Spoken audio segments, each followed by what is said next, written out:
Let's take you to that interview now. Our political editor, Andrew Clennell, sat down with the opposition leader, Peter Dutton, where Peter Dutton was particularly strong. He says he is willing to muscle up to Donald Trump in the national interest. Peter Dutton, thanks for your time. Thanks, Andrew. How are you feeling this close to an election when you're behind in the news poll?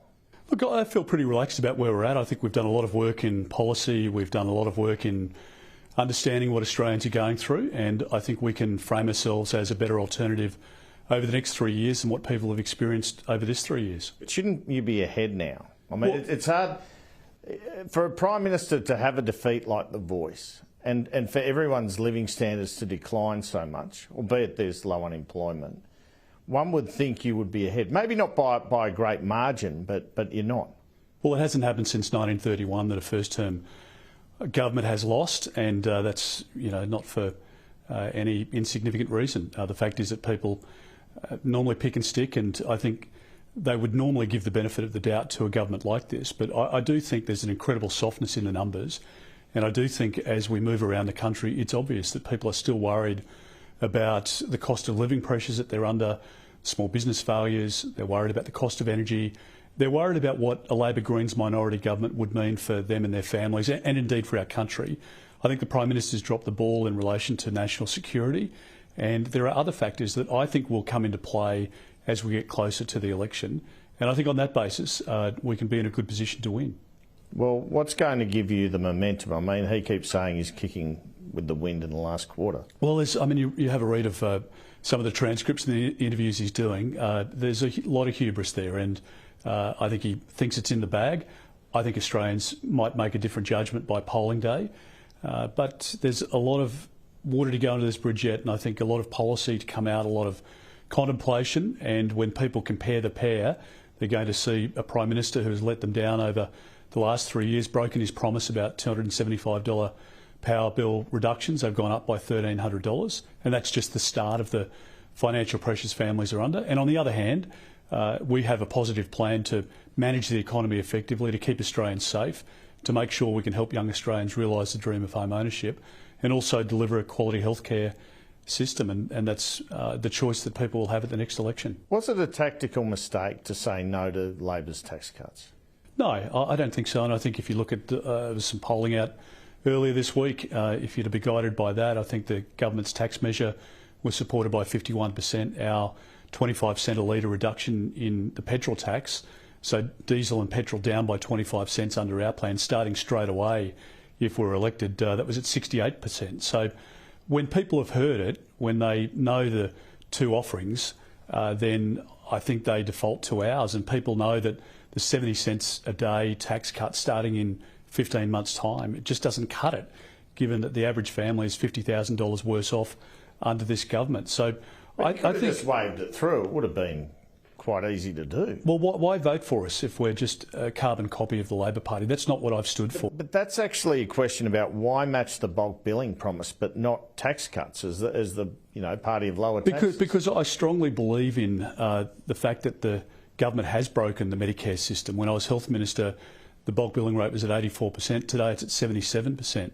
I do believe that we need to get more GPs into the system, and it costs money to be able to do that. But in relation to how we could reduce taxes for families, don't forget that income tax is just one element of taxes that people pay. People pay GST, they pay taxes on all sorts of services at a state level, at a local government level, and the overall tax that is paid by a family is also made up, for most families, particularly in outer metro areas, by the fuel excise. And so our decision was for that family, or for that pensioner, or for that small business. And the beauty of the 25 cent a litre reduction in petrol and diesel under our plan is that it is economy-wide in its benefit. But it's 12 months only. Well, it's 12 months to be reviewed at the end of that period. So you might do it again? Well, if we think that there is a longer period of recovery required from Labor's mess, then we'll look at any measure to try and provide relief to Australians. I know you're not going to do income tax cuts yourself in this campaign. Are there any other tax cuts, instant asset write-off things, anything like that we can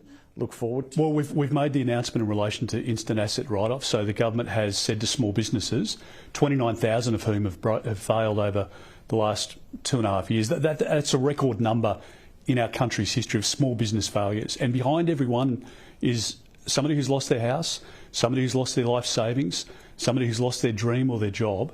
And this government has nothing to say about it. So what's the government saying to small business? Well, they're going to provide $1,000 for instant asset write-off. Our figure is $30,000. And that will make a big difference to businesses, as well as our $20,000 deduction for businesses, for small businesses to go in and spend money in. I was in Berwick today, where we went to have a bite to eat before this afternoon's function. And the restaurateur there said to me, just a sort of a bigger cafe, said, you wouldn't believe how hard it is. And thank goodness you're trying to generate some revenue, some income for us, some support, because I'm in a position where I'm going to have to start putting staff off. And that's the reality for a lot of small businesses. So we've helped a small business with those measures. The government has put in place economic settings which have made it really hard for those businesses to succeed. 7:30, Jim Chalmers gives his budget speech. About 7:50, Angus Taylor says, no, we're not supporting that. Had you predetermined if they offered tax cuts you weren't going to support them? We'd been obviously in the budget lock-up, and we looked at the detail the government had provided, and we looked through options that were available to us, and we took a decision for a government that was going into $1.2 trillion worth of debt, and to offer 70 cents a week in 15 months' time, frankly, was a stunt. And I think they're in the LAW category, and I'd be surprised if the Labor Party wins the election, whether they would ever deliver those tax cuts in any case. Had you done work on your own income tax cuts? We had looked at all sorts of options, and honestly, we have, I know there are lots of critics out there, but we have spent 3 years literally going backwards and forwards with the Parliamentary Budget Office, looking at dozens and dozens of policies. We've gone through different iterations around tax, around social policy, around defence policy, economic, and so on and so forth. And we've done a lot of work. We've got a lot of options on the table, and many of them depended on what the budget numbers look like as to how much money we had and what we saw as a priority. You didn't rule out making cuts to the health and education departments today. Could that occur? How can you ensure it's not frontline services? And what about the ABC? Might you cut the ABC? Andrew, if you have a look at the figures that are in, and this is a point I made today, the figures in the budget now for health and for education, they are the figures that we commit to. So the same funding, the same spending on health and education, we stick to and we commit to. And I've said that we will legislate for that. But so you might reprioritise some of that funding as well. Well, if we find waste in the department where there's not a frontline service being delivered, and don't forget that at a federal level, we don't own a hospital. The federal government doesn't run a school. There are funding agreements that are administered by the department, and the department's grown by literally thousands of people. Now, I want a better understanding of what those people are doing and whether it's helping kids in classrooms. Does it help to employ additional public servants in Canberra with classroom sizes, or with additional support for kids with disabilities and with learning difficulties? I'm happy to be convinced of it, but I suspect that what's happened here is what's happened at a Victorian level and at a Queensland level, where the Prime Minister has ceded to the position of the unions, which is not about service delivery, it's about trying to placate the unions.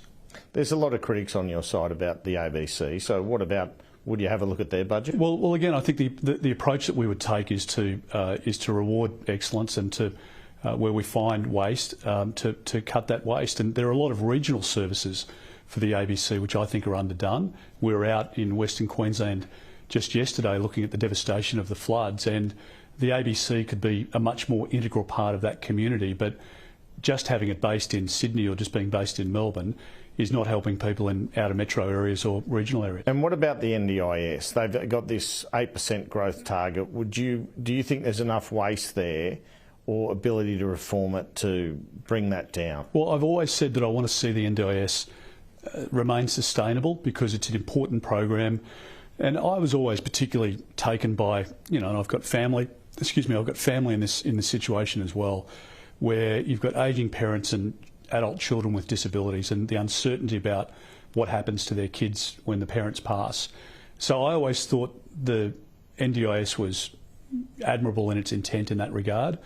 I worry about the reports that Bill Shorten and others from the Labor Party have put out about organised crime and the waste, and the government's obviously set up a task force I haven't been briefed in relation to the outcomes of that, and there are probably matters that are under investigation. So I think you'd rely on that advice, but committed to the NDIS, committed to equity for people with disabilities, but against waste and rorts and rackets. And I want to see the money go to frontline services and help those who are most in need. Do you see this as being a khaki election, given you're heavily rumoured to be about to promote, or promise, should I say, more defence spending? Look, I think when the Australian public hear their Prime Minister and their Deputy Prime Minister say that we live in the most precarious times since 1945 and then rip $80 billion out of defence, something doesn't add up there. And the thing that gives it away is that the Prime Minister can't even stand up and explain his theory on why these surveillance ships are circumnavigating our country. This hasn't happened in this fashion before. And for the government not to have... They say they came into Sydney Harbour during Scott Morrison. But there was an arrangement put in place for that to happen. There were months of planning in relation to that. It's chalk and cheese. Why did they do? Why did we allow them in there? Well, there's no problem with an arranged visit, and we have cordial relations with many countries. But to turn up and to start exercises without the government knowing about it, that's a complete abrogation of the Defence Minister's responsibility. And now, of course, today, we've got the Prime Minister saying one thing, the Defence Minister saying another about whether it's Border Force or whether it's Defence or who's got the lead here and who's providing the surveillance. It surely can't be Border Force, which would be farcical. It needs to be the Australian Defence response, and I just think the Prime Minister is projecting weakness at the moment, which has never worked well over history. And so I do think there is an element of who do you trust to keep our country safe, both in a defence sense and also in a local law and order and crime sense at this election. I think that is going to be an integral decision for people to make. On power bills, it feels like the saving you're going to announce isn't going to be as big as $275 a year. And I think I raised this with you at the press conference the other day. Isn't it more from your point of view, because it's hard to get prices down once they're up, stabilising it? People can't expect from you a massive cut, surely. So just to deal with the issue just quickly, if I can summarise it this way.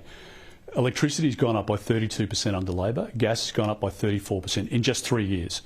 What they're guaranteeing you, what Anthony Albanese is saying at this election, is that he guarantees you that electricity prices will be higher under Labor and gas prices will be higher under Labor if they're re-elected. What I'm saying to Australians is that we need to change the way in which the system works to bring more gas in, and similarly to what we've done with the 25 cent a litre cut on petrol and diesel to make that cheaper for consumers. That's applied across the economy, not just pensioners and families, but also small businesses and bigger businesses, delivery truck drivers. And that's the approach we've taken to gas as well. It has a downward pressure on prices for commercial users of gas, the big manufacturing companies who are employing hundreds of thousands of Australians, their prices come down. The grocery manufacturers, their prices come down, and that has a delivery of savings to people at the supermarket. So it might be a small household cut, but across the economy it saves. Well, I think across the economy you'll see a very significant benefit, and this is why some of the big gas companies are, not happy. But the big energy users like BlueScope, the biggest manufacturer of steel in our country, is saying, this is a game changer for them. This will bring down the cost of steel, which is exactly what we should be doing because it's such an integral part of housing construction, road construction, infrastructure construction across the country. The government wants to compare you to Donald Trump. Is that hurting you? What did you think of his exchange with Volodymyr Zelensky? What do you think about the fact he might be about to screw us on tariffs? How do you manage this if you become Prime Minister? Well, I think the Prime Minister will go and he'll throw the lines out. He'll get Jim Chalmers and other lackeys to throw the lines out. Ultimately, what people want is a Prime Minister who can stand up for our country. And what they've seen in Anthony Albanese is somebody who doesn't have the strength or the backbone or the will to stand up for our country's interests. He can't stand up to China at the moment. So you'd have a fight with Donald Trump? If I needed to have a fight with Donald Trump or any other world leader to advance our nation's interests, I'd do it in a heartbeat. And I'll put the Americans on notice and anyone else who seeks to act against our national interest. Even if it risks AUKUS? It won't risk AUKUS. AUKUS will survive, there's no doubt in my mind, because there are too many people in the Republican movement, in the Democrat Party, across the aisle, in the House, in the Senate, who strongly support AUKUS. And the other point I'd make, Andrew, is that AUKUS isn't just a one-way street. AUKUS is of mutual benefit to the US as much as it is to Australia. But I'm not going to allow the President of the United States or the Prime Minister of the United Kingdom or anyone else to walk over me or to walk over our country. But at the moment, they see a Prime Minister who is weak and flapping in the breeze, and that's why Donald Trump has been able to stand all over Anthony Albanese now. I won't stand for that, and the Prime Minister doesn't have the capacity to stand up for our national interest or for our national security, and the last 3 years have demonstrated that. On the Reserve Bank decision, how many rate cuts would you envisage in the first term of a Dutton? Well, it's going to take us time to clean up Labor's mess, as it did for John Howard and Peter Costello to clean up Paul Keating's mess. We want to get the budget back into a decent state. We want to start paying down debt. We want to put money in the bank for the next massive black swan event. And who knows what that is? A big stock market crash, the avian bird flu, COVID, some sort of war in Europe, a war in the Middle East, a war in the Pacific. Who knows what the next century will hold? And again, when the Prime Minister says that this is all about the most precarious period since 1945, wouldn't it be prudent to plan for that, to be in a position of strength and not weakness? We don't preserve peace through weakness, and yet the Prime Minister is going down that appeasement path and that path of impotence. It's just not in our country's best interests, and I believe very strongly that we live in the best country in the world, and we should be prepared to stand up and defend and fight for it, and that's exactly what I intend to do. I just wanted to ask you for a brief description of a few people, if you don't mind, if you'll play along with me here. Anthony Albanese? Started with big promise, ended with an incompetence and weakness that I think have really shocked Australians. Jim Chalmers? Jim Chalmers, I think, spends a lot of time in front of the mirror, and if only he'd spent more time in front of preparing the budget and dealing with inflation, because he knew it was a big issue and didn't deal with it, and Australians have paid the price for that. Monique Ryan? Monique Ryan, I think, is a Green who's pretending to be a Teal or a disaffected Liberal, and ultimately people who vote for Monique Ryan are voting for Anthony Albanese. Angus Taylor? Angus Taylor, I think, is not only intelligent, but I think has also mastered his brief, and I think he's done an incredible job as Shadow Treasurer. It's one of the toughest jobs in the business, and I think he's done a great job. I think he would be one of our great treasurers in Australia. Susan Lee? Susan Lee, again. I came into Parliament with Susan Lee, so I know Susan well, and I think she has a breadth of experience in government and in opposition, and she's been a loyal deputy to me, and she's a good friend. Adam Bandt? Well, Adam Bandt represents the most radical party in the Parliament, anti-Semitic racist party, and yet he'll be there holding hands with the Prime Minister after the election in a coalition, which I think should send a shiver down the spine of every Western Australian and every Australian, because it would be bad for the economy and it would be bad for Australia's international reputation. And yet Anthony Albanese will side up to Adam Bandt in a heartbeat. Donald Trump? Donald Trump, I think, is putting his country first, as he's been elected to do, exactly as I would do if I'm elected as Prime Minister of Australia. And finally, if you don't win the election, will you hang around as opposition? Well, I believe that we can win the election, and that's the only focus that I've got. But I've been here, I've shown my commitment over almost a quarter of a century. I'm not a quitter. I don't give in. I've never given in, and I won't for our country, because I believe that this is a sliding doors moment for our country, and I believe if Mr Albanese is re-elected, the times will only get tougher for families and for small businesses. And for me, I want to take control of the budget and the economy, and I want to help our country rebuild after a really bad period of Labor. It would only get much worse if there's a Labor-Greens government after the election, and that's why I'd ask people to support their